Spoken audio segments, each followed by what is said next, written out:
তুমি জানো কি 1766 থেকে 1833-এর মধ্যে সংসারের টুকরো টুকরো মানুষরা লড়েছিল এক শক্তির বিরুদ্ধে। এ ছিল চুয়ার বিদ্রোহ।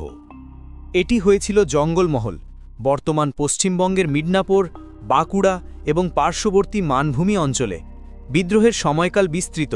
প্রধান ঢেউগুলো দেখা যায় 1767 থেকে 1799 এবং পরবর্তীতে সময় পর্যন্ত। কারণগুলো সরল: কোম্পানির উগ্র রাজস্ব সংগ্রহ, জমি হেরফের ও জমিদার বিচ্ছিন্নতার ফলে স্থানীয় ভূমিজ ও অন্যান্য গোষ্ঠীর জীবিকা বিঘ্নিত হল। দুর্ভিক্ষ ও কষ্ট মিলিয়ে বিদ্রোহে পরিণত হল।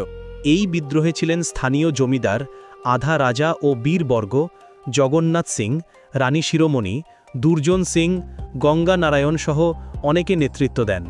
কখনো স্বাধীন সশস্ত্র গ্রুপ, কখনো জোটবদ্ধ শক্তি হিসেবে লড়াই চলল। চুয়াড়রা গরিলা কৌশলে আক্রমণ করতেন। রাতের রেড, হঠাৎ আকস্মিক আক্রমণ, কোম্পানির পোস্ট ও রেভিনিউ অফিসটাকে লক্ষ্য করে।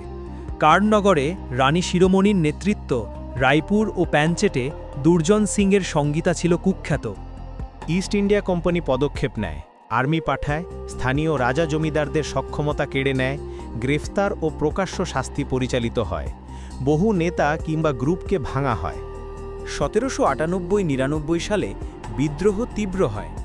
দুর্জন সিং ও অন্যান্য নেতা বহু গ্রামে দখল করেন, কিন্তু কোম্পানির দমন অভিযান শক্তিশালী। অবশেষে বিদ্রোহ টুকরো টুকরোভাবে পরাজিত হয়। দমন পরবর্তী সময়ে গ্রামীণ সমাজে বড় রকম পরিবর্তন, জমিসত্ত্ব বদলে গেল, অনেক পরিবারের জীবন বিপর্যস্ত হল, আবার কিছু অঞ্চল কোম্পানি কন্ট্রোলে শাসিত হয়ে পড়ল। চুয়ার বিদ্রোহ ছিল শুধু এক আঞ্চলিক কথা নয়, এটি উপনিবেশের ক্রমবর্ধমান অন্যায়ের বিরুদ্ধে এক ধারাবাহিক প্রতিরোধ।